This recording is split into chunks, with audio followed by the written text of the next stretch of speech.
All right, I'm gonna call the board meeting to order. Looks like we have a forum, so I was not feeling well tonight, so we won't be done.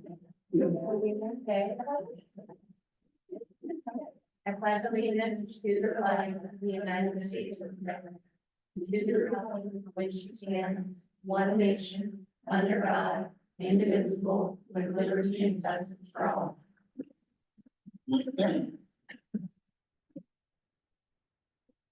Evening, everybody. It's nice to see everybody after our little break. All right. We don't have, well, we have a couple visitors back there. Hello, gentlemen. Hope you're enjoying your summer. I'm glad that you're here to share this evening with us. All right. So we need a motion to approve the agenda. I move to approve the agenda. Second. All right, all in favor? All right, start up in here, right? All right, And then I think I'm supposed to make do we need to do this now? the You want to amend the agenda? yeah. So I move to amend the agenda by adding an agenda item to the new business section to adopt the revised school board calendar number 4. I'll second that. Okay, all in favor? All right, so we'll address that on number when we get down. All right, now, motion to approve the consent agenda. I move to approve the consent agenda. Okay, all in favor? All right, we are cruising. All right. Like you're up. Okay, it did move fast. You see my report, there are lots of, construction stuff going on over the summer. Big fun. But, on my highlights, the seismic and bond projects are on schedule, even though we discovered a couple of major issues with our high school building. The projects are still on schedule. And we'll get to that a little bit later, in Joel's report. And then, the pre-engineered CTE building that has been donated to CSD was a highlight. And that's from R&M Steel in, Caldwell, Idaho. The owner's name is Rob. And he has donated 20,000 square foot building frame, shell, roof, walls, and interior frame for walls and interior. So we're moving forward with him which means we separated from Soderstrom because it was a significant change in the RFP that we put out that they bid on in the meeting and won for us. But we legally were required to sever that agreement, and if we decide to go out for another RFP, then they're welcome to apply, but it would be a change and that it would be no building design or engineering for the building.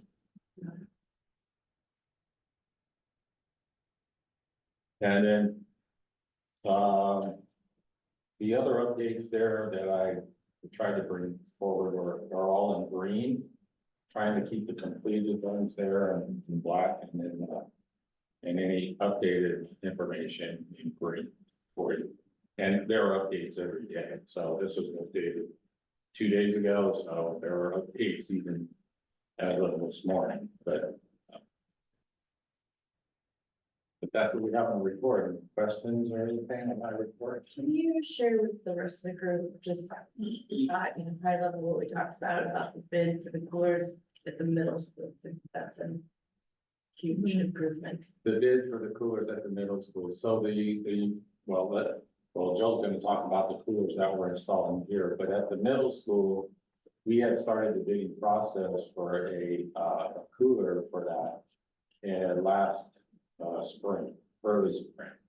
And we had 3 bids coming in. One person decided to withdraw from it, so then we were down to 2 bids, and those were $1 million bids, million plus on the cooler to build it. And did that include installation or not? It included installation, yeah. So install $1 million. And then we, Gilbert in working on the bidding process, has gone to a different type of a cooling system that could be put in that building. And that cut the price down in half to about 500,000. But then we reached out to make sure that we were getting all people, you know, that we were contacting all contractors who could do this job. And in one of our contacts that we have in 4J, the facilities, the person that oversees all the bond projects and facilities, that, you know, you probably want to get some engineers out there. So we did. Joel and Gilbert met with an engineer that looked at it, and he had some suggestions too. So, but that process, we're working on finalizing who we're going to select for that contract. And then that should be moving forward for the fall installation. Am I right on that one? Yeah, we're actively engaged with solar, engineering, and so he's actually just today shared with me that he has some good ideas that might save us even more money. And, so I think it might be pushing to get it installed in the fall. It might be late fall that the work starts, but one of the things that's key for me is to understand what work has to be done in the classrooms, because there are components that are in the classrooms that may push, just for the fact that we don't want people, you can't have workers being in the classroom when classes in session. So we'll have to strategize about that piece of it. Some of the work, a lot of the work gets happened in the mechanical space, but work in the classroom really would have to be restricted to evening or night or weekends. But a huge improvement for us. Yeah. Yeah. Thank you. Thank you for the question. Anybody else have any questions for Mike? No question, just a huge thank you and kudos for asking questions, networking, developing relationships, to get that huge donation for CTE. Yeah. He's such a cool guy. I gotta meet him because the superintendent I've been talking to said, you gotta go out and meet this guy. He's like easy to talk to, you know. And just, if it wasn't for vocational programs in high school, he wouldn't be where he is today. So that's his way of paying back the system for putting where he is. And he has donated over 50 for CTE programs throughout Idaho, and 2 in Oregon, would be the third. Maybe. He's amazing, man. Thank you for facilitating getting it done. Yeah. That's a huge thing. All right, I'm assuming we don't have any public comments, right? No. Okay. Wait, like that? Okay. All right, no special presentation. No unfinished business. New business. All right. An action item. I move to approve the superintendent contract. Okay, no discussion regarding that.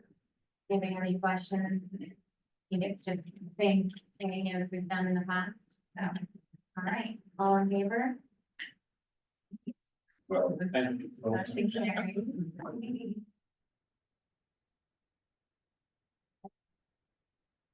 I move to approve the administrator employees agreement. Second. You said. All right, and then I think we do have the discussion on this. Information. Yeah, I have some Okay. information to pass out to you to explain where we are in the process that we use for this. And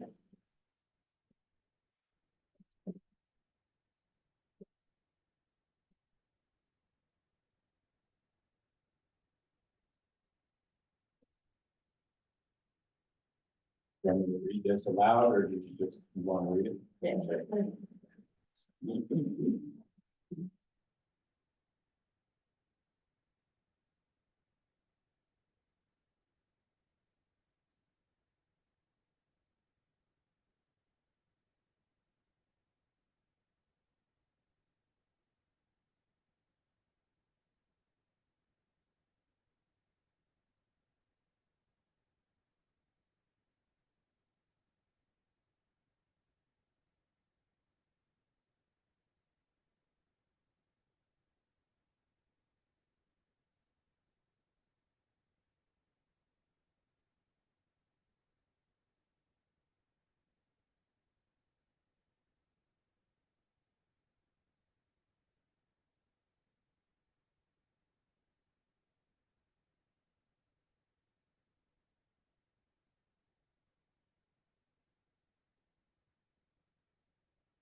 Does anybody have any questions for Mike regarding the? Everybody had an opportunity to read through all. So I'm sure I'm forgetting something that you've explained to me every year. Why are columns 3 and 4 less? 1 and 2 increasingly more. Actually, no, they're not. Columns 1 through 4 go down and then column 5 is higher. Why is that? I expect them to be increasing. They've been somewhat of over time, probably, I think.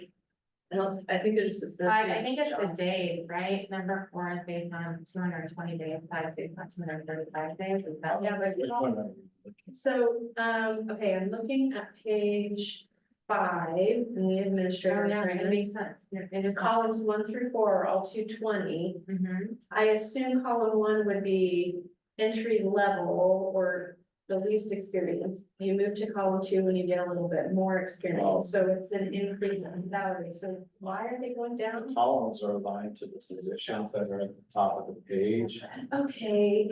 The steps go like the Okay. experience, so they do increase. Okay, I don't Yeah. know why, it's like I'm looking at this going, okay, why does this not make sense? Thank you. It's a very simple, Okay.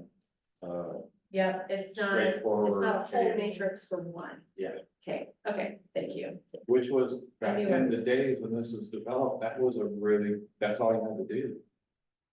Now everything goes. You know, and then there was these steps that go this way with the Yeah. columns that way. Yeah, that's what I was expecting, so I'm sorry I didn't. Oh, it's okay. Thank you. So I'm gonna, I have not, I don't know, I know, I don't know school districts. So, each year you get to move up a step, so you're at the top by step 6, by year 6 of your employment. But step 5, Oh, and then a longevity step, and then along to it, if you've been here 5 years, you have to be here 5 years to get that. so that's really year 10. No, you have, Yeah, isn't that if great? you're here, if you're here all 5, Yeah, if you're not here 5, then you stay on step 5 until you have 5 years, and I might hire somebody in at step 4 experience, if Gotcha. they came from out of district. okay, That means I have to be at step 5 for 4 years before they can get the compensation. okay, so they step through all of them and they'll be at essentially this top step by Year year 6. 6, okay.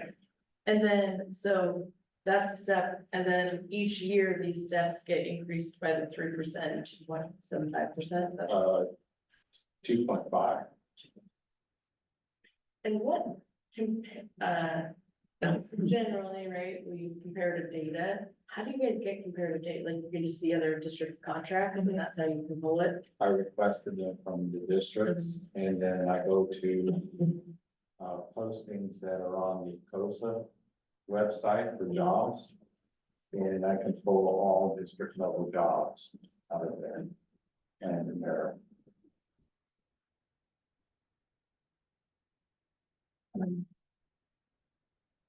And what, do we fall in the median now? What quartile do we fall into? we're competitive, so we're not the amount. But we're up in that range, you know, between average and. For all our positions. all. So we're at least a median, if not trending towards the top of the range. In just this county, or is it broader? No, it's broader than just this county. Okay, The data that was looked at was broader. Some districts out in beyond this, like in Eastern Oregon, they less, they work less. They make a less salary, but they work less days, so, but I still take that in and look at it. And then, other districts our size and small districts like us that are located up around Salem or Fort, higher. they're higher. And so, and then you look at Lane County, because the main recruiting, or I would say, where we lose our employees are competing against the other districts in Lane County. Or within, I would say, a 40-minute drive. And so we try to pull those in and take a look at those. But, yeah, so what we're looking at really is, are we competitive with the number of days on the contract and the compensation for the contract. The benefits are so different from district to district, you know, but they do play in on compensation. One district might have 25 vacation days. Another district 12. We don't in some of our, in this group, in some of our positions. And those vacation days, those are money added to compensation, on top of compensation. But then personal days and holidays, they differ from district to district. Some we have, we're equal to, some we have less than. In some of the positions, in our building administrator positions, we're very good in this valley. So if an administrator is looking to another district, they're looking to another district because they're advancing somewhere above a principal or assistant principal out of this district, but not going to be a lateral move. Because the difference in money, the pay of the higher districts over there else really isn't that significant for the requirement to have that. But in other positions, it's not competitive. In two positions, it's not. And likely just doesn't, just not right. Can we, I think it'd be good for us to see some of the data. I mean, doesn't mean it's gonna stop, but I personally, if someone asked this, there's a couple of these that are so significant that if someone asked me about them, I feel like I should be able to articulate. We did have a representative collaborating with me from the board. I'm not disagreeing with that, I just, someone asked me, I can't articulate it, that is difficult. I think the other thing to take into consideration when we're making this proposal is the amount. Yes, some of the increases are bigger than others. But also looking at the workload that has been asked of them that hasn't been compensated before. The things that the funding and the different programs and things that each of them has brought to our district. But also we're saving staff wise, like a whole person or person and a half of salaries that these people are doing that work with. Our business office manager, because one of the questions that I asked was, what is their education? And how does that fit into these categories? And how does that benefit the district? And so that person was enrolled in a program to try and achieve the next level, but you might ask, you know, what does having a master's bring to the table? And so they enrolled and completed to become a school finance expert. And it took like 3 years to do so, in like however many hours, but is able to whip out anything that is asked of financially. Yeah, I'm not questioning anyone's ability to do their job, like that's The not, comp wise, Yeah. like when you look at where we were, yeah, that's what I wanna see though. yeah, we were. I think we were that's doing what I just wanna see the data. Sure, yeah, like when we weren't where we should be. Yeah, this isn't about anyone's work or. Sure. But I just think it's important for us to make an educated decision. So did you not want to move forward with this tonight? No, I'm not Okay. for it. I Okay. didn't realize it would be so controversial. No, I think it's totally good. I mean, like, yeah, I mean, I think for other districts, I think it's good to know where people are at, and it's not bad to know. Yeah. Especially when you know a lot of people in the Can community. you email the comps? I can email the comps, or those that are interested can meet with me to go over them. Sure. I mean, I think those are, if someone asked me, I wanna say I did my due diligence to ensure that I'm doing the right thing for the district, especially knowing what's coming up next year. If we say, yeah, this is the right thing to do, I asked that same question. you know? Okay, how do we budget for this, knowing what's coming? Yeah. How do we have this built into our budget? And it was explained to me that when we have these different columns, we already have to have that column budget. So say we hired somebody that had a master's, like, we already had to be prepared for that person. Right, right. But I was like, tell me why this works. How are we making a good financial decision for the district? Right, yeah. All right, lots of good questions. Thank you, Mike. This was very helpful. Like, when I was reading it today, this would have been helpful to like read with it. I know you like to surprise us with your extra information, but I was like, what are we doing? And then I was like, oh, this is over here. So, all right, thank you. All right, so then now we're all in favor? Is that where we're at? Are we gonna move forward? Is everybody gonna vote? Okay, okay, all right, all in favor? Okay, the motion carries. All right, good discussion. All right, next item. I move to approve the list of compensated committees. Second, this one is very much more straightforward. Any discussion around this? Any questions? All right, nothing changed on this, right, Mike? This is just basically just the same. All right, that's what I thought. All right, all in favor? Okay. Who made the second? Lacey. Oh, I didn't hear you. All right, is it Robert? Yeah, that's your name for us. Yep. All right, now we're going to, Move to adopt the revised school calendar number 4. Is it attached somewhere? no, we're gonna just discuss. Oh, okay. Gotcha. Okay. Oh, it's second. Okay, all right, so this is just, when we went into negotiations with teachers, we made a change to in-service days. Right, is that basically it? So what Yeah, what we did was we had a teachers in service day on October 13th. 11th. October 11th. And that is a district day, so they're working for us on that day. And they wanted to have an opportunity or another teacher directed curriculum in the calendar. So rather than adding a day to the calendar, we just moved that day to the first day of the school year for them. So they come back and they have that work day rather than, and now the October 11th is a non-paid day. Maybe that's a great solution. Yeah, it actually was, and I don't think it's very hard to get. All right, all in favor? Great. Okay.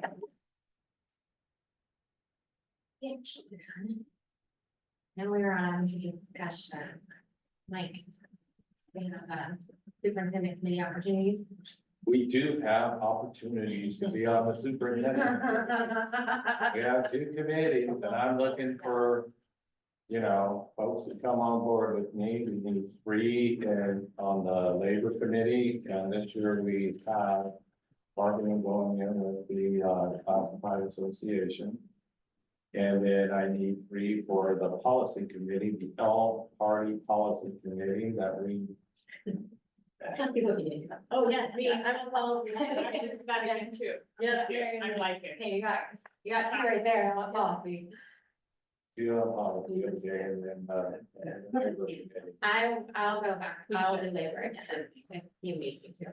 I volunteer for the labor. If you have it. All right. Labor, I'll do it also. you'll do labor. When does it start? This will go into the spring, so it'll come around in February, March, probably. We really haven't sold policy, have we? Just between me and you. I didn't talk it up. I have to brought snacks.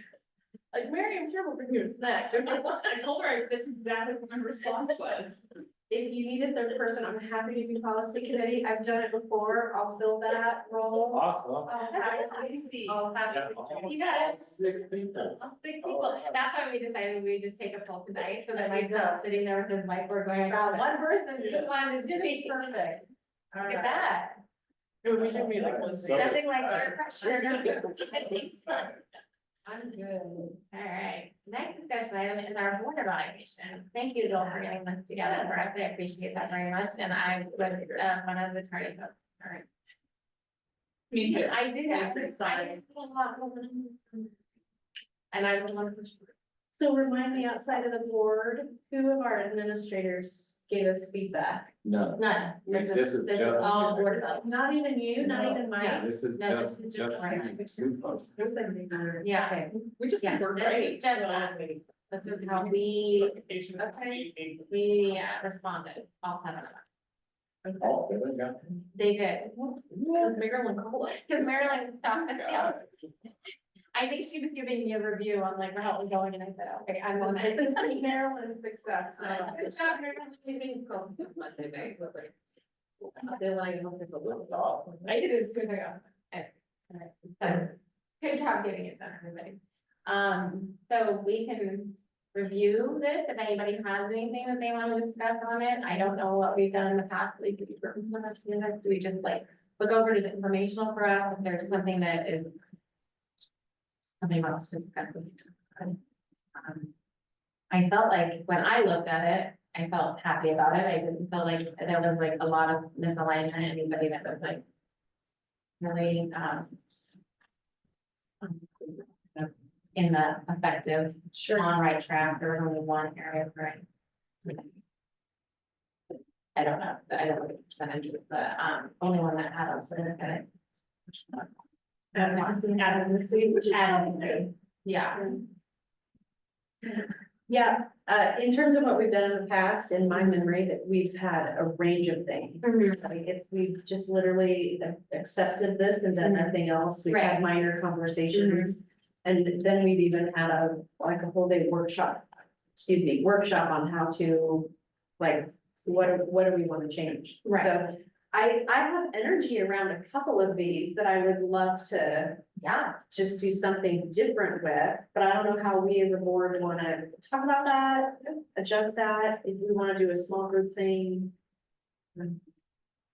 yeah, I don't think that, like, if we might do like a work session that we can do. Well, yeah, so, I mean, I personally love advocacy. I do a little bit of it each February, but not a lot.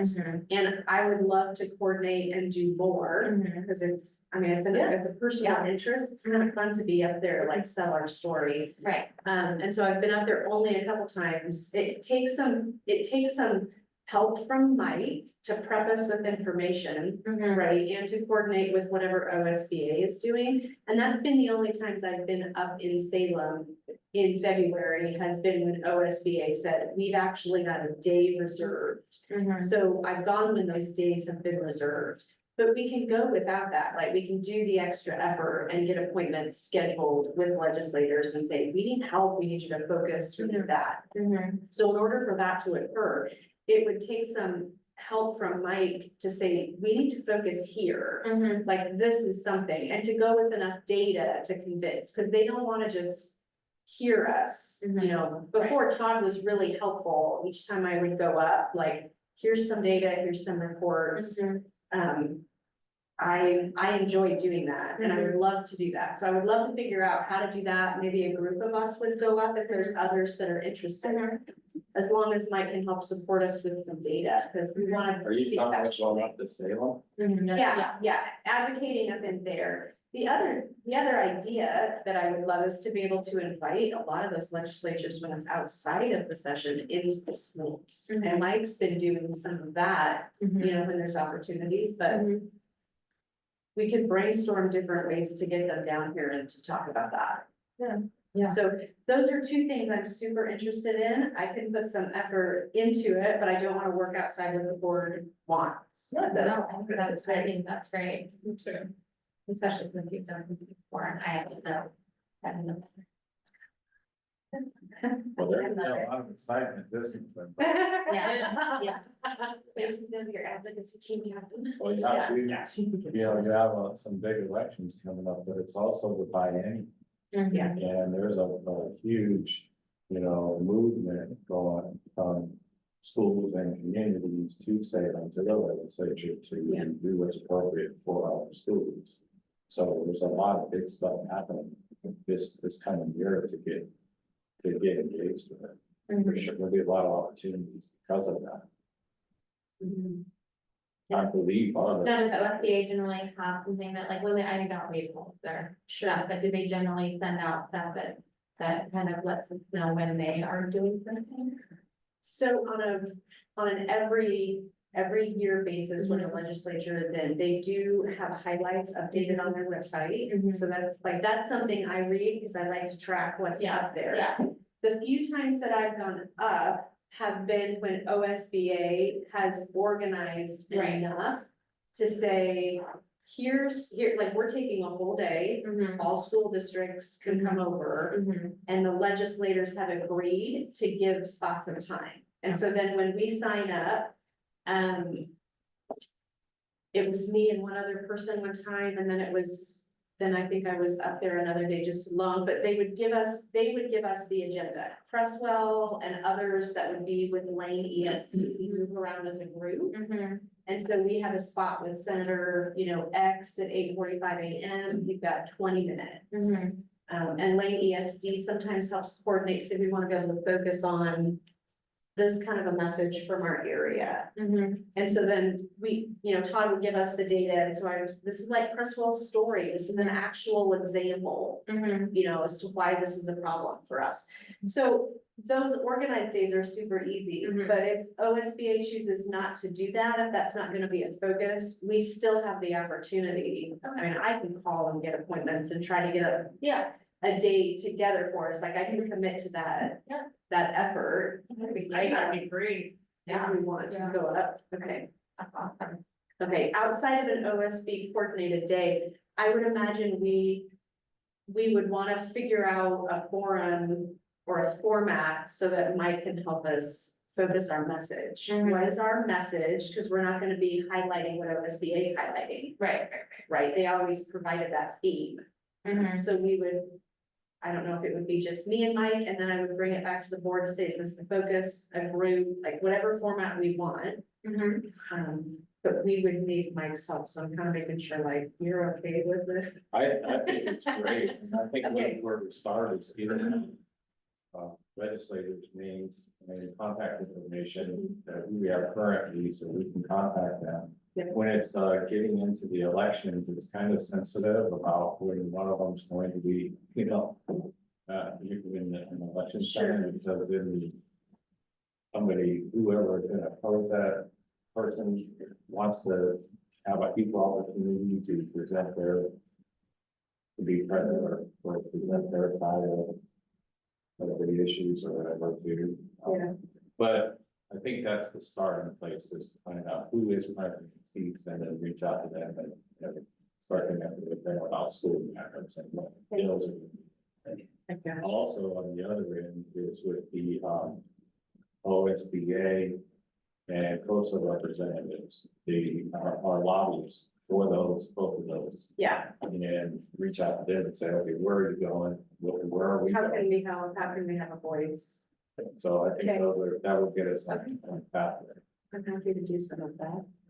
I'm happy to have you do some of that. Yeah, I think okay, so why don't I have a conversation with Mike, I'll reach out with OSBA, I'll bring something back. Okay. And we'll kind of slow roll it until it feels like now is the time. That sounds. Does that sound okay? That's great. And then that makes me feel good about that one looking thought that we were. Yeah, Yeah, I like it's that. hard to step into it, for Mhm. sure. Right.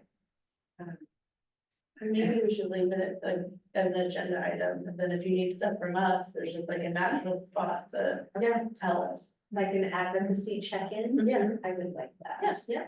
That way I'm not forgetting to tell you guys I'm time. Yeah. And I'm not forgetting that. Okay, that would be a great Okay. solution. Awesome. Great.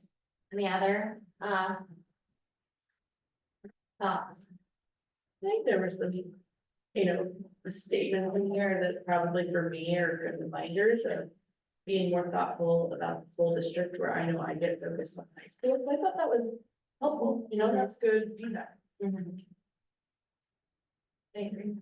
Just maybe, again, hopefully someone, better to get easier now that I don't have any children in high school to be more like all,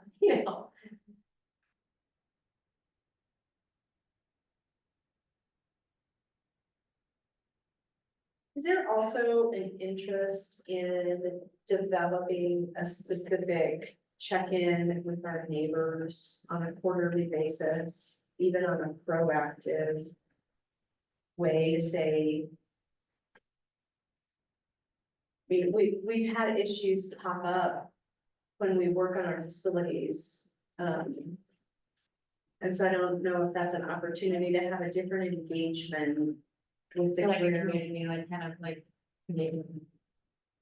We do it, in my job, I see that we do it with our parks, with the neighborhoods, there's a specific group, we make sure we have time to talk with them about it. It just provides like an information sharing opportunity. Cause sometimes it's hard to get information Right. out or build a relationship, so that when we do make a decision that they don't appreciate, there's some underlying trust behind it. And it Right. provides the opportunity for them to get the information. Yeah. Yeah. So I've seen it modeled where it can be helpful. It can also be really hard if, like, if there's nothing to talk about too. Right. Like, I don't wanna invite people to come out to a meeting, it's like, nothing's happening. Right, right. So I don't know how you, what people feel about that idea. Mike, what are your thoughts? Like thoughts? That also may be better to be like a superintendent led, but with board representation versus a school board only member. What would you like to see as the outcome be? An ongoing increasing relationship with neighbors. Neighbor, with our neighbor, like the neighbor Yeah. here? Our neighbor. The neighbors of our property, so some middle school property, boundary neighbors, ours, some that are close. Partners that are in here a lot that use it. It's a way to update, this is what we're doing. Here are concerns, we're not gonna be able to address all of them. I know they already address concerns through the different, applications and permits on how they use the facilities. So I'm not trying to reduce that. But I feel like there's some community members that don't feel like they know what's going on and they don't feel heard. So maybe this would give them, At least give the opportunity for opportunity. them, us to say, we've given you the opportunity. well, And, you know, Here- not everybody gets the Blackboard updates or the whatever, the parents for, not unless you're in the district, you don't know what's going on all the time.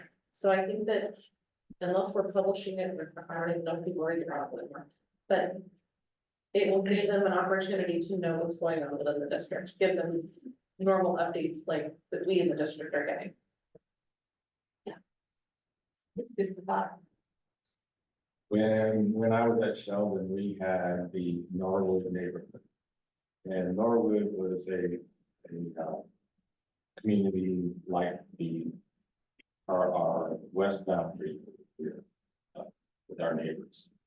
And because of the baseball field and where it sits on Norwood, we mean, baseball, cars, driveways, windows, houses, everything. I mean, it was just a constant thing, those people were having, and baseball games, all the parking in front of their houses or driveways, or they just couldn't get it out. I mean, it was just a mess.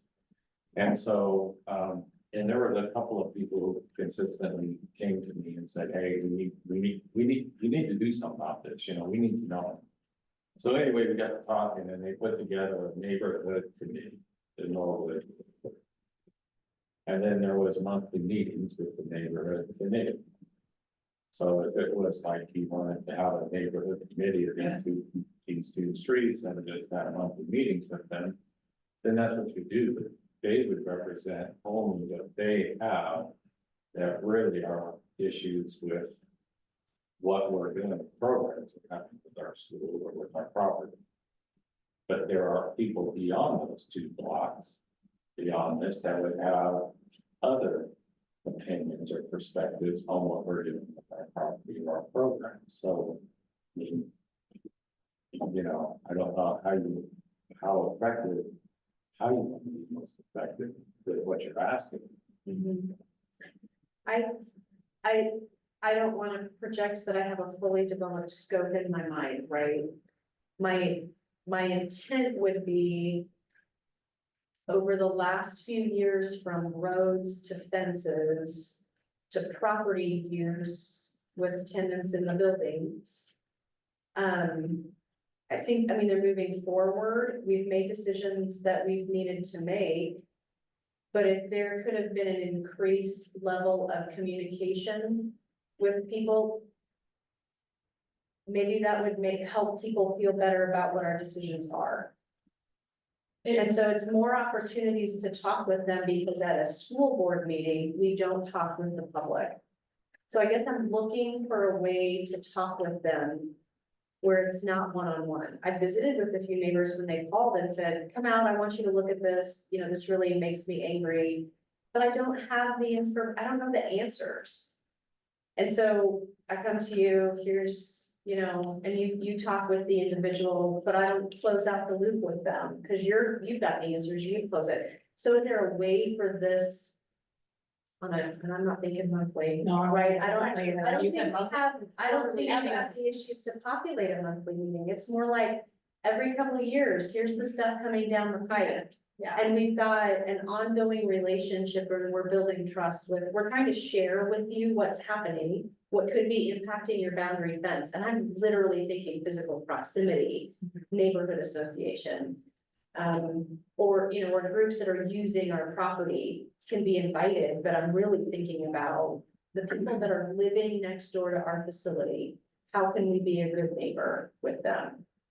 I think that'd be fair to ask those people that are gonna attend this meeting or that are gonna represent their things to either write up their, you know, when you go to the city hall or the city council meetings, you have to write what you want to talk about or if you wanna be on the agenda to talk about things. Sure. But asking them to be prepared and to submit them ahead of time so that we can be prepared to give them the best amount of communication and knowledge. I think that's good. Yeah, I don't want to make it a process that makes it hard for them to engage. Because if it's not a school board meeting where here's a formal process we have to follow. I just want it to be, I want it to feel like a conversation. Asking for the heads up, great, but if they don't do it, you may not get your answer, but we can get it in the next meeting. But I feel like we're not closing the loop if we don't know ahead of time, like hold on, we gotta get back on Yeah. track, and then not everybody knows. Oh, until it's the next meeting, right? It literally may take three months. But if it's not urgent, like there easily can be some process stuff. But if we also have people like Mike and Joel in the room that are knowing they can share, at least this is what we know. May not make them happy, but we're starting to understand what their concerns are. They're starting to understand the priorities that we have to take into account. Right, because we're not taking into account their perspective. As a property, like as a small homeowner, because we have a different business to run, right?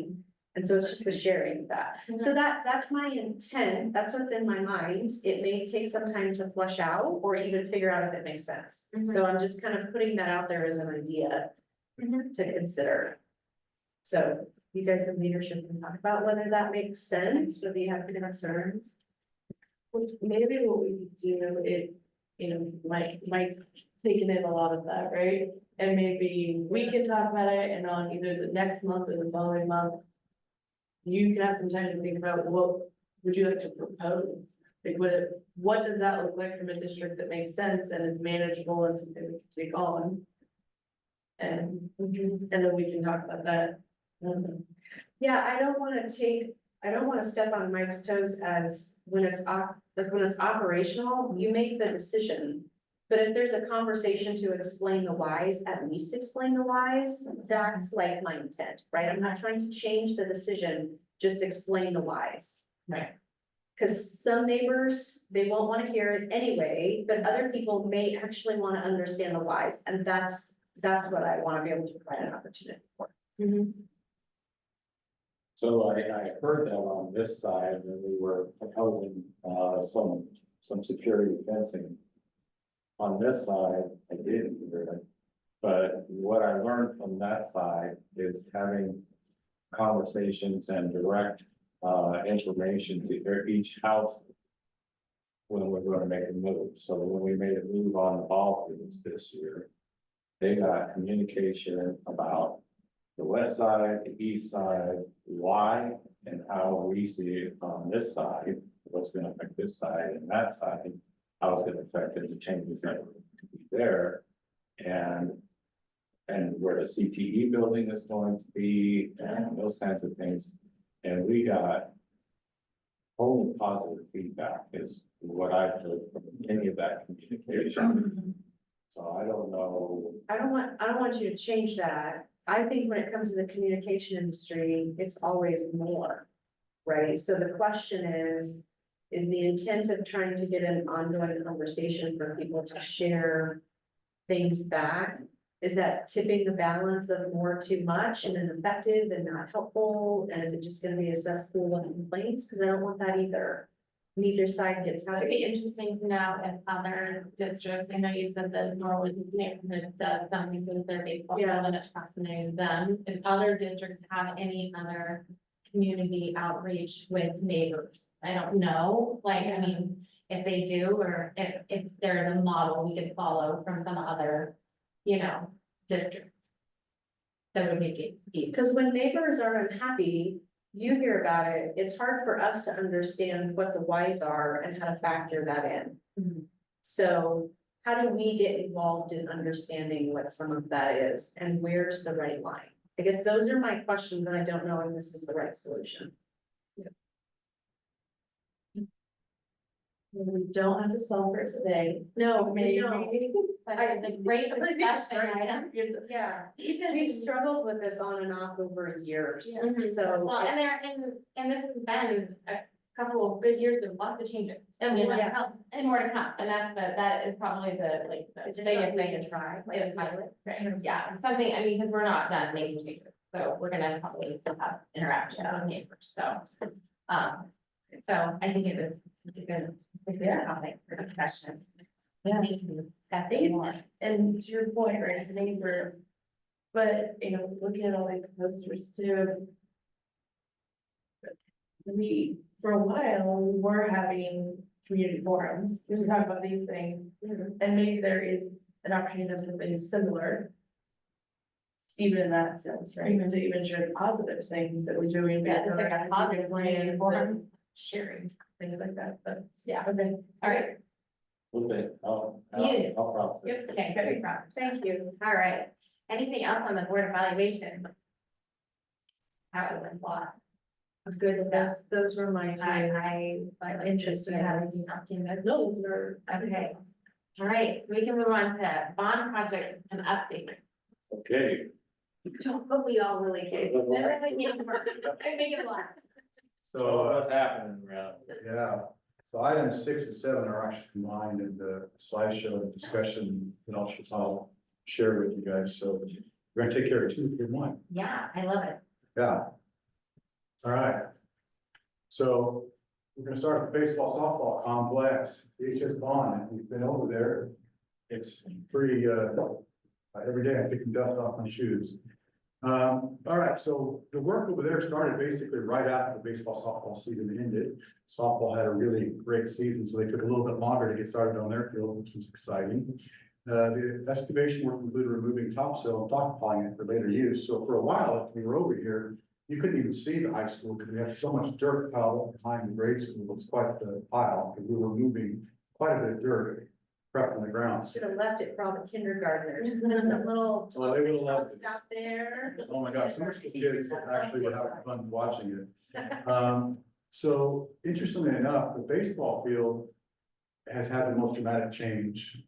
And to the extent of some of the area, some upwards of 18 inches of soil that we brought in. So we take that soil off and you're reintroducing it back and leveling it out. And the layout of the baseball field was adjusted to be more compliant with standards. Those are some things that I had shared previously with you guys, if you remember. I didn't show this in the slideshow, but I want to kind of give you an idea.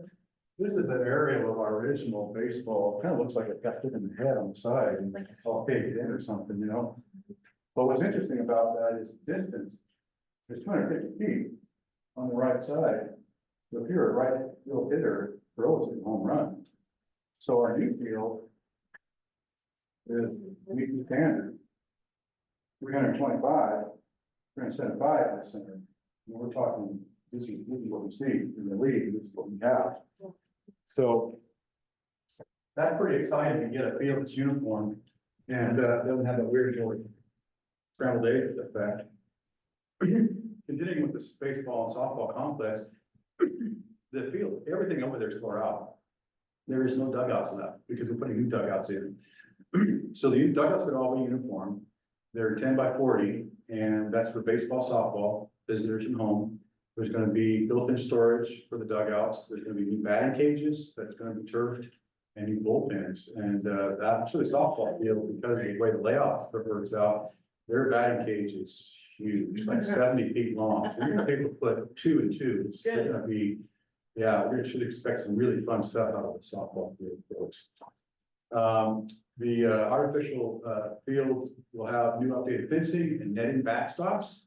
You can see the berm there. You can see how deep it is, how it's increased on that middle picture there. And the last picture is the forms on the softball field for the stapler or the tagging for the artificial turf is that brown board, and the back untreated board would be removed because that's for the concrete form. And that's the spacing. So we're gonna have a mower, the ability that for the fence supposed to be within the concrete, so you won't have grass going up inside the fence. And everything's on schedule to be completed this fall. We are looking at later in September than we originally projected. That those are some information I was receiving just as of today. We might be dipping into a little bit of October because of a combination of some factors involved with how we're working on the drainage, and we want to get the drain, but all this is going to be drained in the city storm drain system. So we're not introducing any new water to any of our property, which is an improvement, because the baseball field used to drain into the softball field, which flooded, and the softball field didn't know what to do with water, so we pushed it back to the baseball field. Really fun. And so, needless to say, we're working with the city to tie into their storm drain system. So there's an engineering work that's happening there to get that right side of the pipe. And we're working with Cliff, the works director, to get that done. There's also the installer for the turf. He has got himself booked up. So we're looking at mid to late September for the installation, possibly pushing a little bit into October. The nice thing about it is baseball and softball doesn't start till spring. Yeah. And weather predictions from the National Weather Service shows an extended summer. It doesn't show about essential rain until November. I've been watching it very closely, so we're in pretty good shape. We're gonna be in the dry for a while. Not good for fire season, but good for this type of work. Well, could you go back there? Sure, absolutely. See the forms down there on the bottom picture, those are for the borders of the fields. We saved over $100,000 a field because the fence posts are going to be in the same border that is going to, the turf is going to be tacked to. And one word about the fence that we've been able to do is our outfield fence is actually 8 feet tall. And that's actually, speaking of kind of along the idea of communication and advocacy, my business said all our job of communicating with coaches and getting feedback from them. And the idea that, with a taller fence, you're avoiding injury. The student athlete reaching out and catching his arm or her arm. And so having a taller outfield pays off. So we're going 8 feet in the back. We got a variance from the city on that just today, actually. And then a 6 foot all the way around to the netting. And the backstop's gonna be 30 feet high. So I measured that out 2 days ago. About 300 feet worth of netting for baseball. Primarily the reason for that is you see this little blue house right there. This greenhouse, we have to get the netting. It's weird on this picture, but it's about 100 feet from here to there. Because you have to get past that house, because the balls actually get into that house. That blue house in the corner, balls don't get into the yard. So netting's 100 feet, and then we're gonna do 100 feet this way, which will protect our track. Softball is about 102 feet total of netting. What we've done for both, which is really nice, is we've increased the capacity and the space of spectators. They'll be able to see a lot more of the game. The dugouts have been pushed back on both fields, and there's a lot more space for people to sit and watch the games and enjoy the games. So that's a real plus. We'll have their own bleacher. We're also working on the idea of some concession stands and storage and all the various components that have come along with baseball and softball. Is there any questions about that before I move on? And we moved the baseball field further away from the house. Yeah, we did. Thank you. We actually pivoted to baseball. So where in that picture right there, home plate would have been maybe like right here, now home plate here. Oh, So the whole field shifted like that. oh. So it narrowed the amount of space. There's about back in the day, it was 30 feet between the baseball and softball. Now, in the most narrowest locations, 15 feet. Still plenty of space for a mower to go through. You're not gonna have issues with the ball unless you have a heavy hitter. Well, you could, 325 feet, right into the big softball, and softball kick it right back. But, so we have a narrow 15 feet between the two, but it's workable. Awesome, very nice. So continuing with the high school and bond, safety security work. These pictures, show the progression of the fencing that's been installed there. And the fencing is 80 to 90% complete, maybe more like 90%, because you only have about 30 feet left, and that's right here. This, cast iron, wrought iron type fencing, decorative fencing in front is still being installed. Everything else is fenced and gated and, locked, and so we have folks who are entering through proper channel, not just randomly going through in odd locations to the track and field. What's nice about this, you can see where the baseball's going to have a similar effect. The fence is right in the center of the concrete, that Mike just mentioned. So that saves money, but also prevents weeds and grass from going up. To allow for our community access and essentially anybody else, folks who use our fields, facility use folks, we're going to be installing proximity card gate locks. Where we could be issued a code or a proximity card. So if you fill out facility use, and you're asking for the every Saturday for the month of November, we issue you a card that's good at that time, and at the end of the time, you hopefully return your card. If you happen to don't, the card just gets deactivated, and you get access to the field. But it will allow for a more controlled and safer access to these, million-dollar facilities. And I mean, it's pretty exciting. I think a couple of the next pictures I'm going to show you in a second are, it's really is, that word complex is important because it really is turning into a sports complex over there. One thing to keep in mind too is, we're going to have a turf football field, a turf baseball, and turf softball field with redone track. That's a rarity when it comes to high school, especially high school our size. So we have a lot of potential for outside use of our fields that we can probably gain back money from, which through a facility use process would be facilitated. Yeah. So there's a lot of good use coming from that. So this shows some of the CMAT work we're doing, because when we put in the track originally, you may have recalled, if you remember last year, this was kind of a vacant grass dirt area, which was hard because then you just have dirt getting on the track. So we put in some concrete there. And you can see this is being done. This is actually looking straight down the entryway for the athletic athletes. This right here would be where that new really decorative gate's gonna go. And that's where the area is. They're still working on getting that gate into. This is exciting because this is an area, there was a maple tree, there was a volunteer maple tree years ago, which sort of got left. And so you guys at the North Maple Tree, they kind of go wherever squirrel drops some leaf for the seed. So that tree was there, but it was not in a good spot because we actually realized that this drain is flooded from that maple tree. So maple tree was removed. This is going to be all concrete. There's going to be the new cast iron fencing that comes along here. Right over here, just past this, is that really cool gate that you guys saw the high school kids put together. That really fabulous thing. It's going to be a show burner for anything we're doing really. All that decorative gating and fencing is going to tie in. So you have the athletes entry point, tying into some spectator entry points here, to a vehicle entry point just past there. Really nice showcase look to get into your facilities. Ticket booth is going to go right here to allow for access that's controlled into the space.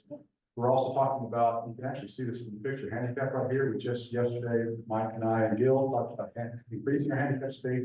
But keep in mind that parking space and those spaces and that access is not just for football, for track and field, soccer, but it's also for baseball and softball. And by adding this concrete, you've added the ability for someone in a wheelchair to easily cross now to baseball and softball field without having to go over rough terrain. And we'll have extended concrete going out to an area where the bleachers are, for a softball game, for a baseball. So we're really trying to keep in mind that our patrons and our parents and our elderly folks, myself, Mike here. So are they gonna pave, are you guys gonna put concrete on the outside of the fence, or are you gonna open up all of the gates as they walk through the fence? And let them track through the fence? So, yeah, we'll have an established path during those games, so they'll be going through here, going across, and then on the other side, there's slider gates that will be open to allow access. Is that what does that answer your question? They're not gonna go on the outside, they'll just make a path through the Yeah, inside. it'll be a path, an established path through. So they're gonna open the gates and spectators are gonna walk through it. Mhm. So that, right there where that handicap parking spot is, there's a ramp there. And then if you go about 6 spaces down, that's where the athlete ramp is, that has handicap access. So all the parking spaces between those 2 points will all be handicap parking spaces. We might even increase on the other side in anticipation of the idea that you have your outdoor graduation. You have a big track event. You've seen the big track event at 6 schools. Actually, our school has been tapped for all the district track events because we're now the premier place to have track events. So, and including middle school. So we can have easily, if 6 schools come and they all bring minimum 40 athletes, We are gonna be volunteering till 8:30. Track meet, don't you took from us last time? Don't you have to provide so many handicap parking spaces per a lot of parking spaces that are in the yeah. high school? So we're actually covered because we have them in the front. It doesn't really do any well service for our folks on the game. So what we're trying to do is recognize the idea. We're actually trying to be proactive. No one's actually brought this to us. It's just us talking about how, someday I'm gonna need a wheelchair and we need to get through here. So, we're trying to figure, so we're trying to be proactive. That's actually something, going back to your talking with the neighbors and beyond that, that's news that I think someone will hear and go, wow, that's I think it's great, we've had some parents really struggle to try to get out to the fields, and it's a rough walk out there. And see, that new concrete is gonna make a world of difference. Now you can go straight across. Yeah. And on the opposite end, almost like bookends, the opposite end of this is another set of concrete. So you're gonna be, if you were walking to softball, you would go straight across. If you're walking to baseball, you walk westerly, and then you turn this hard south. There's concrete right there, and you never leave past ground. So that's pretty good. Yeah, let's see. So CMS, well, actually, before we leave the high school, any questions about the high school bond? No, but There's more seismic stuff in the high school. I would say the fence looks so much better than I expected. Like, I knew we needed to do it, so I was on board, but I was a little worried about how it's gonna look. It looks great. It looks very nice. It looks very nice. It's very easy to see through. Yeah. Candace and I talked about that, we were out there, I don't remember what it was for, but we were like, we kind of thought it was gonna have like a visual barrier. Yeah. For some reason in your mind, you hear it's all fence, and then we got there, we were like, it doesn't feel any different. Yeah. It's just like you can see everything, it's really well done. Up there where they're working on the top picture to the left, where you see that tractor, I think that's a tractor there, or A bobcat, yeah, a tractor, that's gonna be a practice facility on the outside there. Yeah, we're actually we squared off everything with all the T's crossed and I's dotted on that. And so when the baseball's off the field, we're gonna use whatever dirt is left over and level that out. A nice level place with speedy grass. So if anybody's missing natural grass and they're playing football, we can go up there and. Football's on the field and soccer, I mean, we have baseball, softball field, they can practice, Yeah. we have that, We the need to sled, level, and they're not gonna fall the in. blocking sled, for football can be out there. That conversation. You can actually see it a little bit here, it's right there, this area right there, just past that is this right there. This area will level up, you can see some of the dirt. There's already a berm, so we're basically meeting berm and leveling it out. And that is not wetlands, it's up land from wetlands. We working with a wetlands expert who's shared with us that would clearly do that. There's no issue with impacting wetlands. Now, in the past, all that work that's being done there was a project that was planned to go there, and Nathan was one of the people who was going to work on that project. But because of the objections of the neighborhood, that project never got started. And so we went through the procedures, we got what permits would we need, how are we going to do this with wetlands there, and where do we stand legally in being able to do this? So legally we can do it. And letters go all the way up to the Portland Army Corps of Engineers, so we're in the clear to do that work right now. So middle school bond work, middle school doesn't have a lot, but they had previously, and there's got stuff coming up. Some of their stuff is more dollar stuff, we already talked about Cooper. And the generator. So anyway, bond work at the middle school, you've got this nice cement pad that's gonna have bleachers installed. So now, folks watching games at the middle school, they're within a nice fenced area, watching the game, a set of fixed bleachers, which would be really nice, because now they don't have that luxury. The bleachers we bring over, 30 capacity, 30, these bleachers are not gonna be that way at all, I think it's gonna be 100 and 300, thank you. It's really nice. The pictures don't capture all the bond work there, so from the top, we've got the cement, bullet, there's a cement pad, you see that in the picture. Bleachers are scheduled to be installed in early September, possibly earlier. A lot of that has to do with the arrival date, because the bleachers are coming next week, but they're like a giant jigsaw puzzle, and apparently Mike and I will be out with, pliers and wrenches that we have to put together ourselves. We're looking for volunteers. If you want a community party, you know. We'll build pictures together. Well, I don't know, when they get here, we'll have to figure out if there's instructions, and if they're in English, we'll be able to go around right away and get it all done. So it's gonna be exciting. Oh, they will come, there, no, because of we bought two sections and they'll go side by side. If we bought, we went higher, we really needed ADA, ramps for it. Just making sure that we're avoiding that very good common right side. Yeah. And so, the last, the third bullet has to do with the track and field. The fencing over there is actually completed. Currently, the main gate is unlocked, but all the other gates are locked. And when that, same procedure that we're doing at high school, proximity keypad will be installed through the facility use process, you'll be able to access the field. Once that's installed, we'll be able to close that gate and have a more controlled access to going through the facility use process. And then you have the last two bullets has to do with some of the things you guys have already talked about. We're collaborating with an engineering firm to address the HVAC chiller. Mike did a really good job of capturing that data and that information for you. Interestingly enough, he actually told me today that it's possible, going back to the original idea, might be cheaper, but he's exploring that. And so the person we're working with is the go-to person for 4J, and actually a lot of the work is in Eugene, I guess. And he's an individual engineer, he's semi-retired, but he does great work. He does things with the ULO. He's a kind of one of those go-to people. Turns out he has some experience in knowledge of prefab buildings, so I've been taking his reign about that and engineering there, because I love networking, and when I hear that, I'll buy you a cup of coffee, let's talk. So, and then the security upgrades, this is all three buildings we're doing this, we're not looking at, we will be doing. Is we're gonna be adding proximity card locks, and of course, security cameras, I've been reporting on that all along. But new security cameras are being put into place, but proximity card locks are also gonna be put in all three buildings, similar to what they have at high school.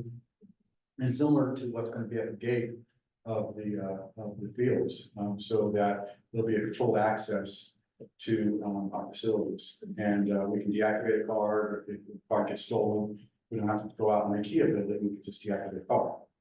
In the end, that's going to save thousands of dollars. I've had, in my experience at this district, had to rekey the building twice, and the first time was almost 20 years ago, it was probably $7,000, $8,000, and the second time was much sooner, and it's like $15,000. It's a lot of money to rekey the building, because you're rekeying all the locks.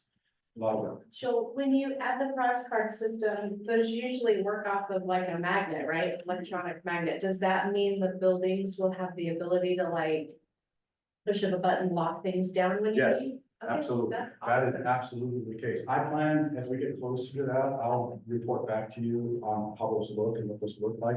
But the system we're gonna have will have a push button in the office, and actually at the middle school, we already have this feature. I worked with Silky Communication 5 years ago, 6 years ago, they installed this. They can activate a lockdown from one of our two radios, just Yeah. entering a certain key code. Yep. We don't share with anybody, locks all the doors. But these two buildings now will have that technology when you're done with this. Exactly. project. And what's really even better than that is an idea that you can collaborate. The high school's knee deep in fraud because of an issue going on. And Mike and I realize what's happening. They need to lock down. Maybe they're in a position where they can't get themselves locked down because of what's happening. We can remote lock that building and get every door locked. That'll be nice. And lock this one so it doesn't. Exactly. Exactly. Okay, love that. Yeah. So CS bond work, new siding for the modulars are being installed. The modulars have used some TLC for a while. They were installed in 1989. So they're aged, but they have some years left, and the new siding will give them even more years. They were just re-roofed. Sure look new. Huh? If they're old, they sure look new. I know, right? So the siding it looks familiar, it does, hopefully, because it's similar to the siding of this building. And we're gonna be painting them the same theme as this building, so they're gonna be uniform.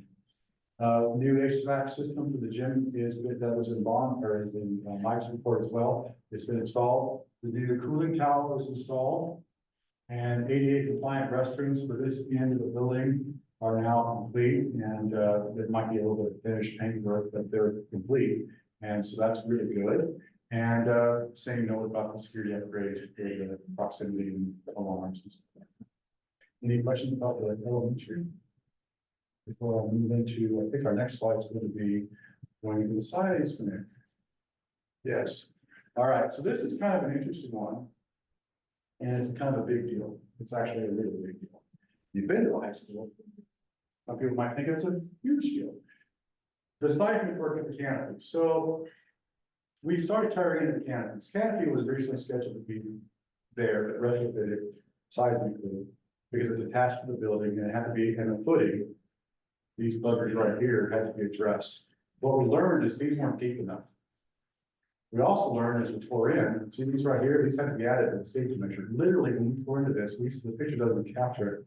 There were cracked, severely broken trusses and beams severely enough that afternoon, we stopped our inspection and said, we have to get this done, or this building will collapse. It was that serious of a safety issue. So that those were installed immediately, and we put the red flagging up and said, this picture is taken in August. And so now you have this repair issue happening. How do you address that? And what about the other parts of it? If that happened there, is it going to happen elsewhere? The canopy is original to the building in 1967. It has age-related deterioration, like I do. And so it's starting to show its age, it's starting to fall apart. This third one is key to me. As you may or may not know, I've been in fire service for many, many years, over the years, and served on the board, and fire suppression, fire service, fire protection is kind of near and dear to me. That canopies may have sprinkler, but see all that fuel? That is just dry and for a fire. And a fire would literally crawl along there, and there is no firewall for fire breaks. So if you had a building fire over here, I can guarantee you that fire, before the sprinkler heads can even kick on, spread across and hit the admin building, hit your gym. Because if you remember from the pictures I've shown before, the high school is actually several buildings, A, B, C, and D. In an ideal world, if you catch a fire, you get it isolated to one building and you get enough water in it to keep that building from being destroyed. But you also have all your sprinkler system to keep the other buildings and your firewall and fire breaks, keep the other buildings from being hot. That canopy is just like one chase spray, boom, fire just spread very quickly. I've had that conversation over and over again with the previous fire chief, the current fire chief, fire marshal. It's been something we've always wanted to try to address, but it was just difficult to do. Well, if you combine all the fact that we have tore out damage and you have a fire suppression issue, you start looking at the costs of the repairs and the costs of everything else, it was deemed that new steel canopies would be a better placement for those. And so we can forego seismic work, do demoing, recover back credits for the non-seismic work has to be done, because now you're just demoing it at about a third of the cost roughly of what the other piece would be. And we're in the process of designing steel canopies that would take their place. Now the steel canopies, I should have added that picture, but this right here, if you're familiar with the commons, there's some steel canopies that go across. We're looking like something like that. That'd be a very modern, very slick look to our steel facility over there, plus it would be much safer and probably outlast most of the building actually. Well, that's definitely, Joe, I wanted to mention something there, where where the canopy attaches to above the music room. And starts running down that hallway there. That was where the first truss was broken. It broke because of a water leak that was in there over years. Water leaked in. We didn't know it had a water leak. And then the wood dried, and the water leaked, and the wood dried. Well, there's trusses every 20 feet maybe. And those trusses hold up weight. Each one holds its own share. Well, when one is broken, that weight shifts to the next one. Now it breaks and all that weight shifts down to the next one. So now you're at 60 feet. We have 4 trusses break. And we were already seeing tension on the next one. And so they were just dropping like dominoes and they start breaking quicker as each one breaks because the weight shifts and it just puts that much pressure on the next one. We saw when these were bent because of that. Go ahead, I'm sorry. Yeah, so it was bowed underneath there, but so that thing was gonna come down at some point. Who knows how fast, a good snowmageddon, and there you go. I mean, that's where it's at. But those lines running through there's a sprinkler line in there, but there's also electrical lines running through there and gas lines. And so when that thing falls and water gets into the electrical conduit, because it'll fall apart and their hot wires will be exposed. Strikes up, well, your gas line's already open, it falls, it breaks open, now you have gas coming out, electrical, water together. And all of those are attached to the building, as Joel said. And you can't stop gas from burning once that line opens up and it's open and fire's going.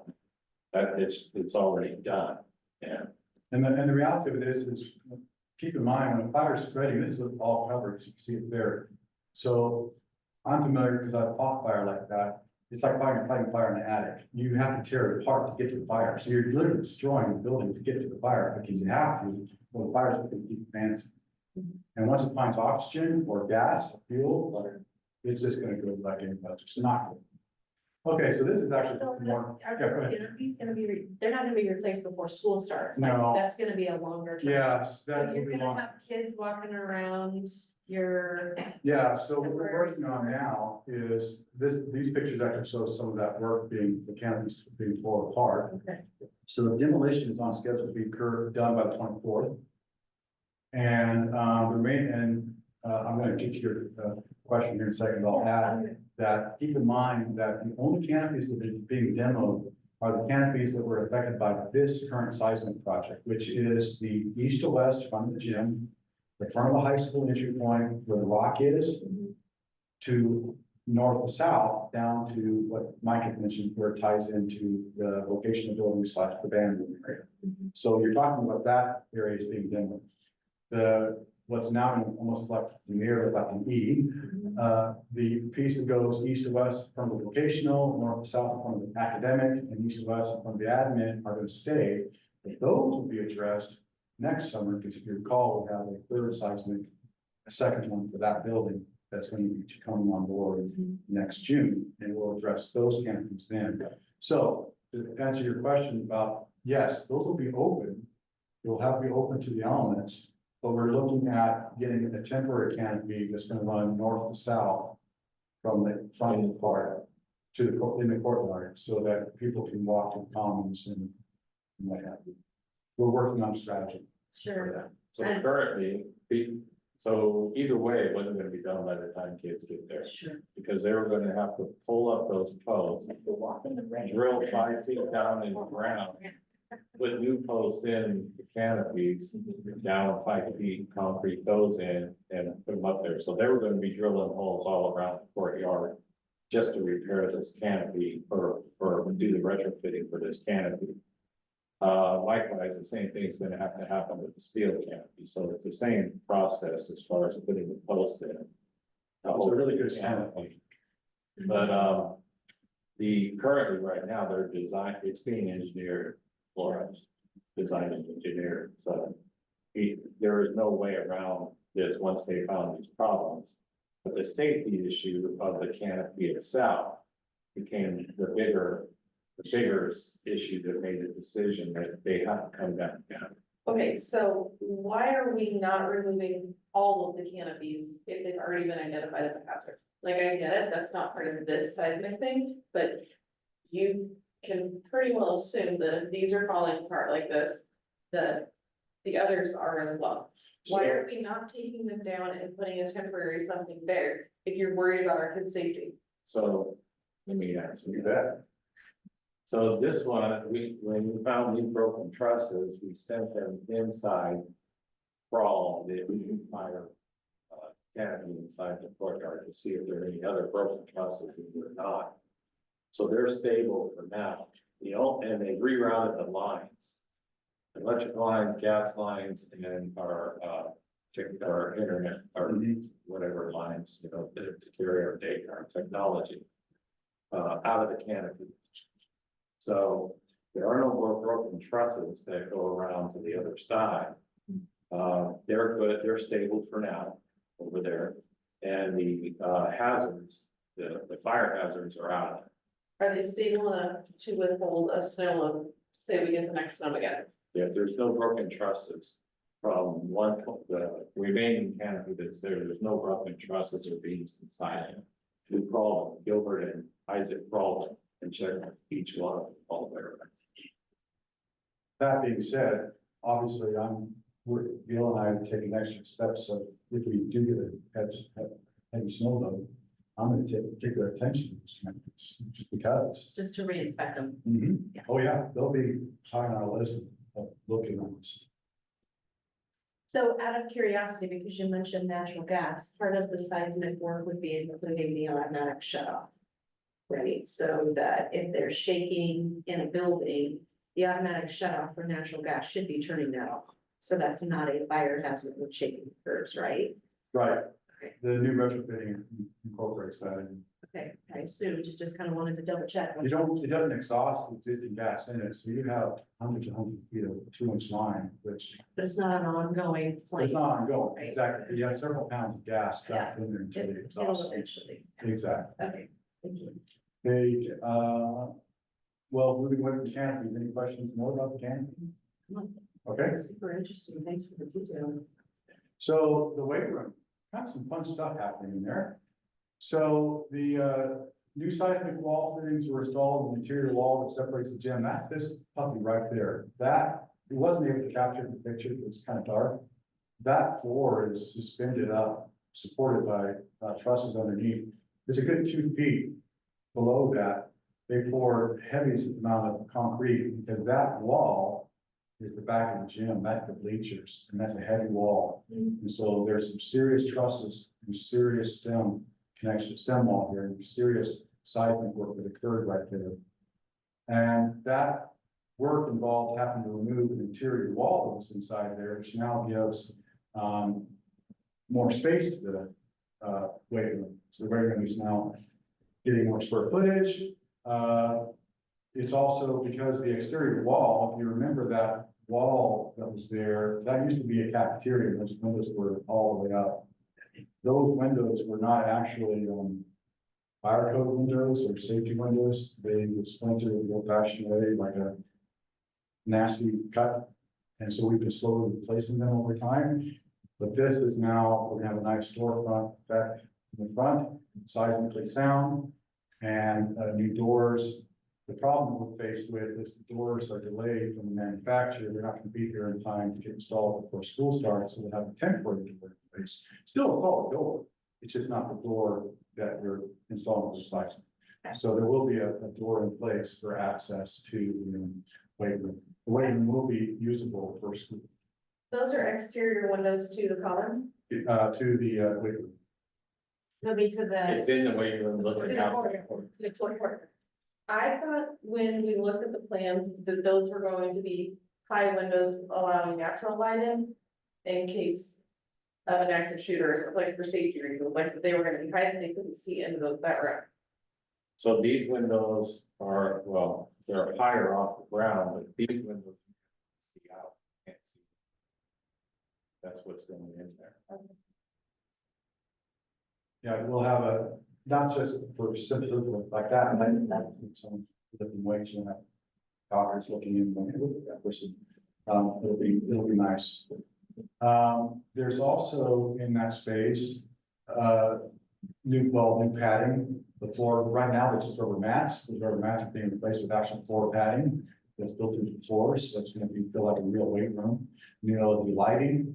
It'll be much more energy efficient, right? And, less electricity.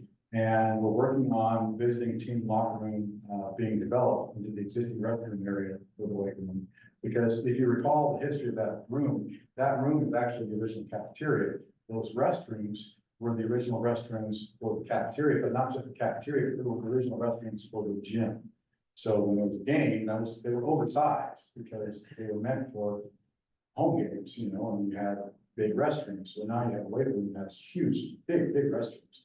So there's an opportunity to do some remodel work to create a team room, visiting locker room, which we're seriously lacking. And we're exploring those options right now. So this actually shows it more complete. That same wall that was opened up, that's that stem wall right here. The back of the bleachers now is covered of all that concrete right there. We also needed more restrooms for student access throughout the day. So there's the one restroom, there's, I don't know, there's probably 6, 7, 8 toilets in that lot in the girls' restroom. And in the boys' restroom, there's, I don't know, 5 or 6, and well, now the boys' restroom is going to be the team room. But that other restroom is going to be accessible to the courtyard. Yeah, yes. Anything with the referee room, you know, are we doing any work in our locker room or referee? Yeah, the locker rooms, we want to remodel after, we want to get input from the coaches and all that, but the locker rooms remodel will happen next year. Okay, and when that happens, will we redo the rec room? Yeah. Good. I just remember the rec hall was complaining about it. Yeah, I hear it's horrible, so I was just very, It is. that's exciting. I mean, it's all exciting, but. So, main gym, that's the big hub of construction happening there. So, aside from reinforcements has added the system, stem wall, this, you know, you have the back wall, now this is pictures taken from the mezzanine. This wall, here's, each one of the walls are actually stem walls, so heavy reinforcement was added. Steel plating put down here, there's also, the next picture is gonna show some steel plating up here. Since the walls were opened up, new installations installed, which allows for sound barrier and also insulation, heating and air, well, there's no air conditioning in there, but heating retention.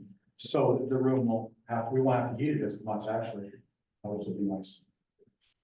This shows where these puppies are being installed, all these beams.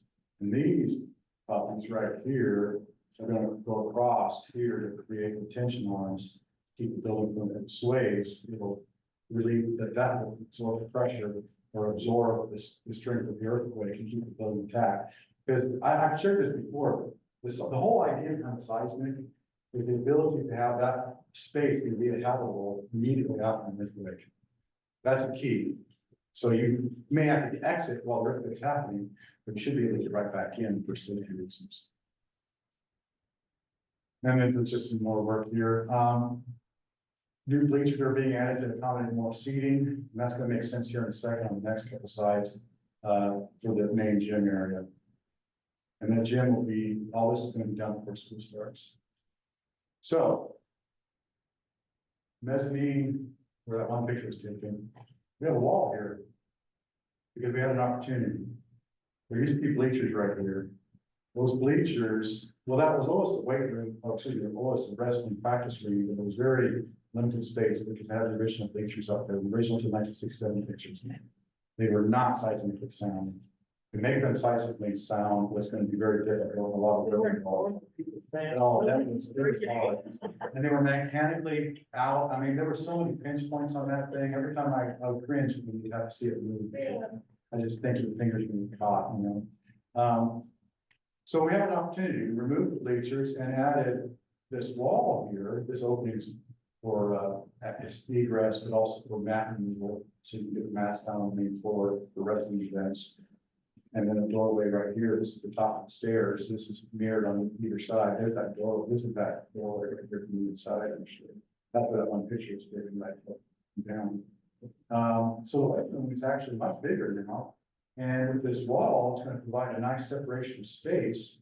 It's also going to, I was thinking about this the other day, I'm sure with Mike, that sound in that gym is going to be different. You're gonna have a louder gym. That's gonna be a rocking place for home games, because you have sound escape up to the mezzanine, that has nothing to bounce off of. It just gets trapped, you know, now that sound will be hitting that wall and bouncing right back down to the audience. So it's gonna be a really cool, really good piece. Any questions about that work here? Well, this all on yesterday was done, by the way. Yeah, that picture was taken, that picture, I thought picture was taken just 2 days ago. That's how fast they're moving. So when I say they're gonna be done, they really are, because they know they have to be, and they're making progress really, really fast. This actually shows how the HVAC is reinforced with steel to keep it from dropping. Are you concerned with the less occupancy seating? Because there's games that I've been to that we've needed people sitting in those bleachers. Yeah, so we're actually, these doors are disappearing and bleachers are being put right here. These two sets of bleachers are being replaced to add more occupancy. Mm, So we're kind of trading off essentially. Okay, So now people won't have to be up on the top balcony in the peanut gallery. They'll be actually down in the pay gallery. that's great. And that actually was the last one to show. It's a lot of work. Any questions about the whole project? We'll keep you updated as things keep moving, but a lot of work this summer, a lot more work in the next 3 weeks. It's a lot of change in a short amount of time. Yeah. That's what we asked for. It is, it's great. Let's do it all over again next summer. I love it. Well, with that, I love it. Keep at it. Thank you, Joel. That was a great presentation. Yeah, Great job. I like your pictures. Helps me visualize, even though my phone is bad. I'm like, that's very great. I don't know how you all are feeling, but I can give you like a quick overview on finances and where we're at with finances on this. All of these projects that we've done starting last summer with the fields out here and the improvements that we did in Crest Lane and now where we're at there, we're still within the $4 million awesome grant. We haven't touched the bond funds at all. So where we're at with the $10 million facility out there in athletics, the $4 million awesome grant was originally focused on the sports facilities or athletic facilities. And we've gone well beyond that, just in the partners that we've made and what we've been able to do there. So there are millions in savings just on the complex alone. With the building coming in, the CTE building coming in and the contract that we are not having a contract with Soderstrom, that's about a $3.5 million savings with those.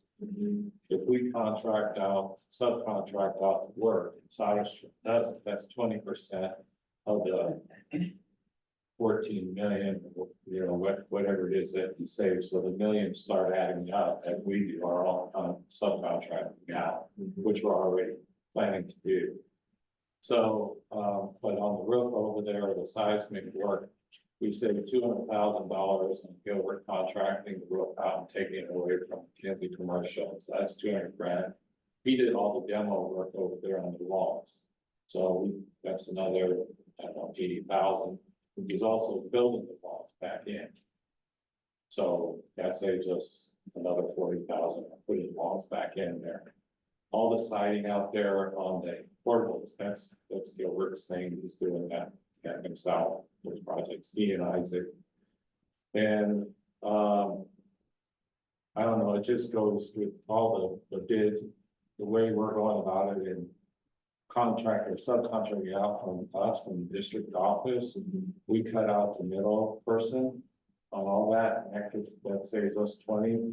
And some of those, you're paying 20% to the GC, the general contractor, and another 15% to the architecture engineering to contract it out somewhere. So you're getting close to 30% on top, I mean, that you're paying out to the general contractors to contract it out to the subcontractors. And we've cut that link out. So we're saving, each contractor we hire, we're saving that 20%. And if there's architect or engineers involved with solid strength, another 15%.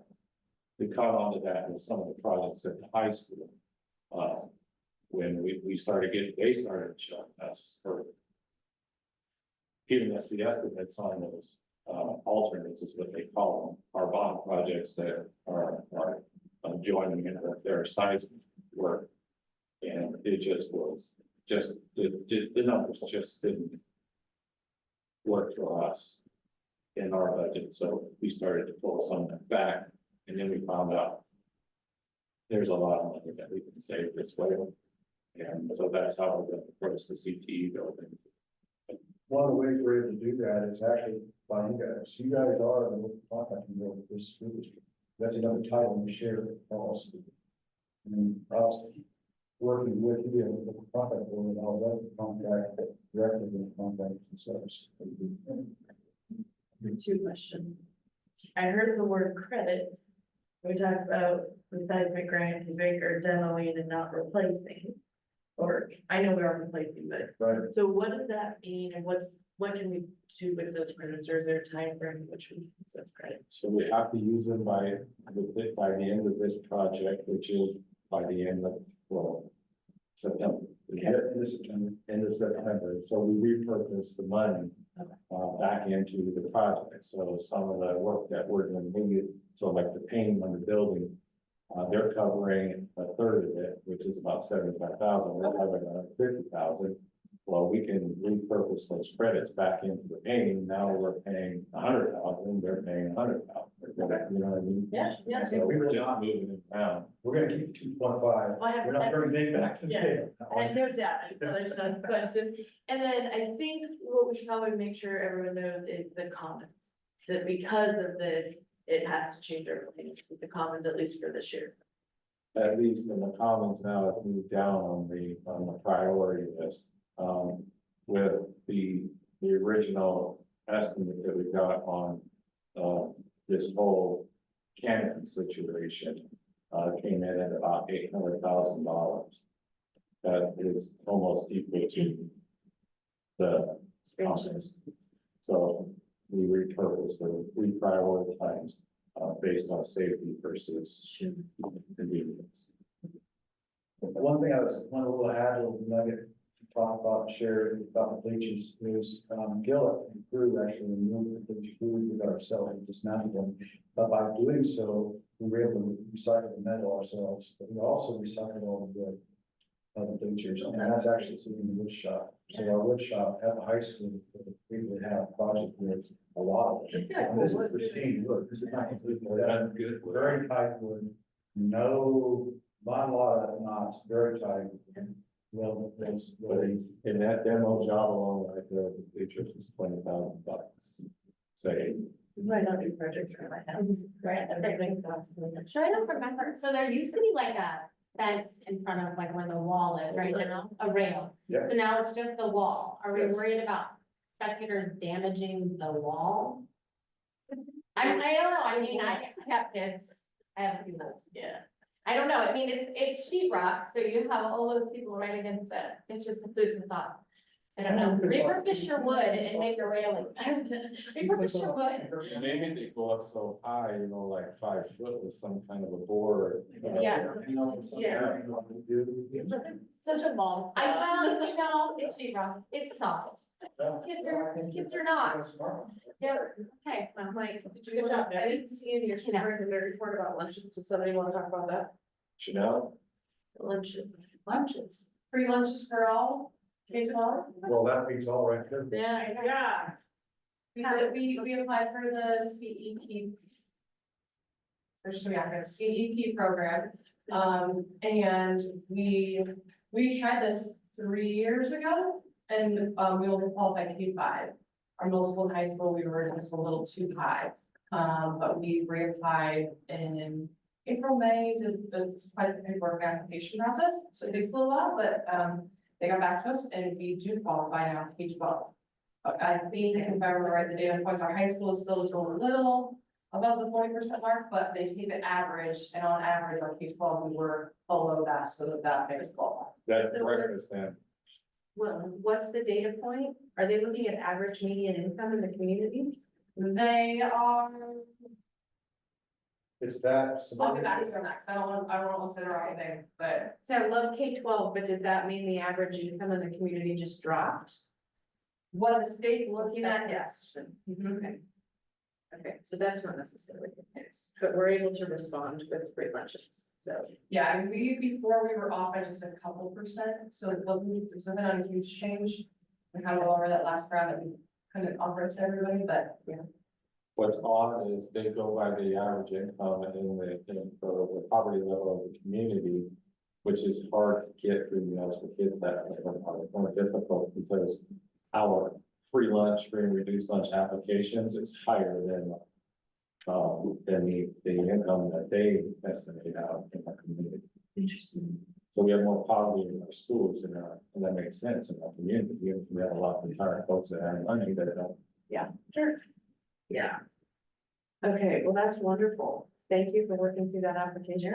That's super exciting, because the community has asked a lot about that, like, why is it only for them, and you know, we get a lot of that, so that's really exciting. And we have some of the districts in the county that are K-12, some were like us and only had to be qualified for one of their grade levels, but they decided to fund it through their general fund.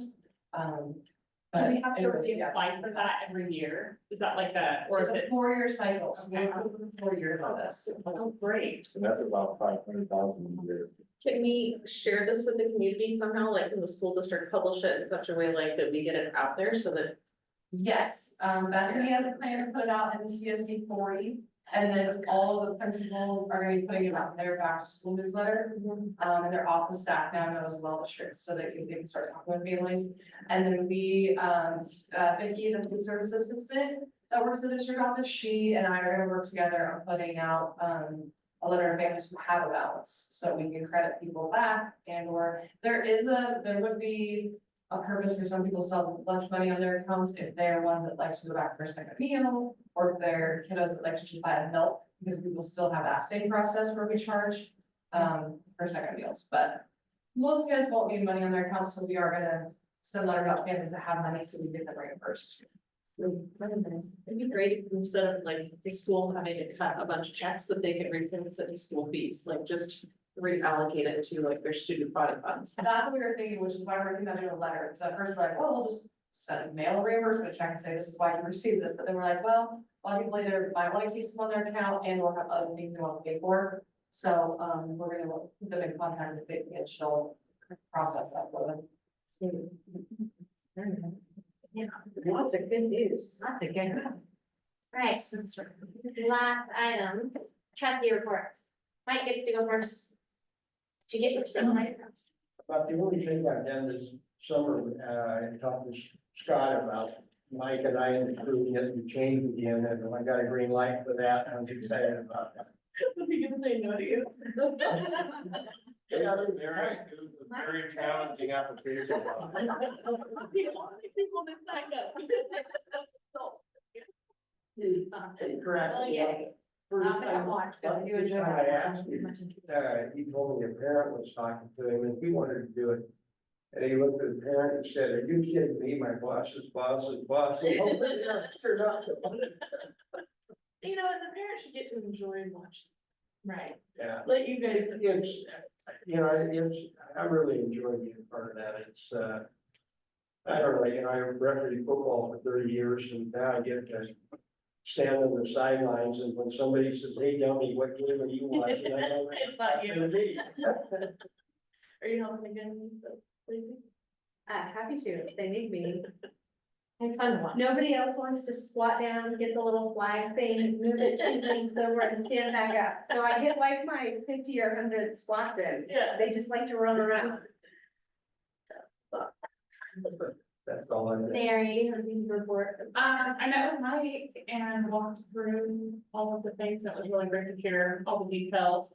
One thing that I did do this summer is I went to one of the outlaw softball games, which is like some of the Creswell girls and then other schools. And I just want to say it's really fun to see them playing against or with girls that they played during the season. Does that make sense? And like the coverage, but it was really fun. And there was other teams too that had Creswell kids. So kind of a fun thing to see these small towns coming together and everybody talking about our softball future filled like of dreams. That's what it feels like. Like that's what it felt like, you know, all the other small districts, like super excited for stuff. That's it. Yeah, I've been back and forth with the high school a whole lot, going to different football camps and practices and all of the things. But the thing I'm probably the most excited about, I know that you two know about Lawrence Field, how they have all of the flags that line their fence. I've asked the VFW if they would consider donating flags. Also, there are 141 fence posts that go around the track. That'd be every other. I was thinking maybe every third or fourth, every third would give us 47 of them, but I think it would be super cool, and not just to do for football games, but you know, we would have enough of them that we could do the back, like the center field or like fence for the softball and baseball fields. And just be able to, I think it would be touching, I think our community would be super supportive of it. So I'm waiting to hear back from that, and then I have to talk to somebody and ask how the heck we can attach them.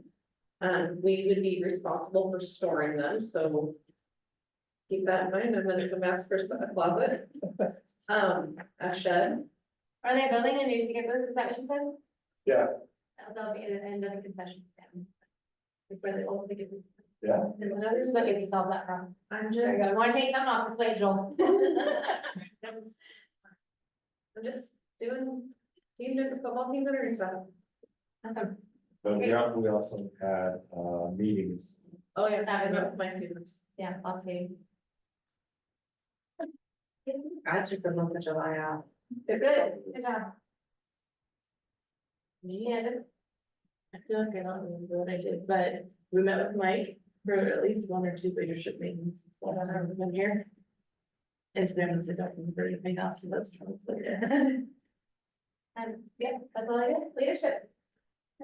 Debbie, Yeah. excuse me, can we go back to agenda item 8 about the OSBA convention? Oh, I missed it. I'm so sorry. Oh, it's me.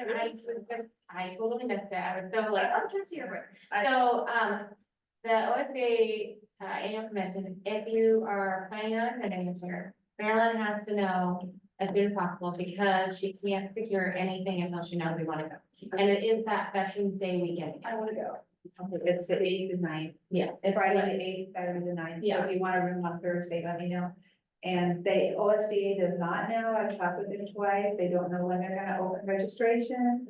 But I need to register before I get your room. It's So, like, let me know. You know, like, yeah, all right, and then like Thursday, night, maybe the first one. Okay. I would problem. oh, let everybody. Yeah. Okay. Oh. Yeah. Well, I wanted to we'll have to check with you, we need to check touch base with this, technically the touch base. Oh, yeah.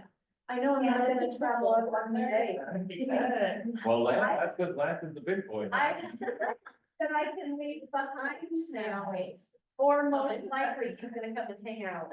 There you go. So, I think we had plans for those two to hang out together while Matt and I are conferencing it Well, out. I'm really bringing somebody if you want to shower. Yeah, I'm ready tomorrow. Follow every world. All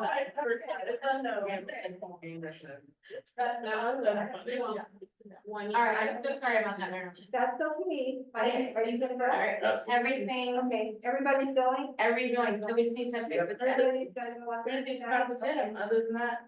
Let's talk about our last meeting. All right, Thank you. all right, then we're adjourned. Everybody have a lovely, oh, next meeting is, the 11th, and Candace is running that meeting. Oh, okay.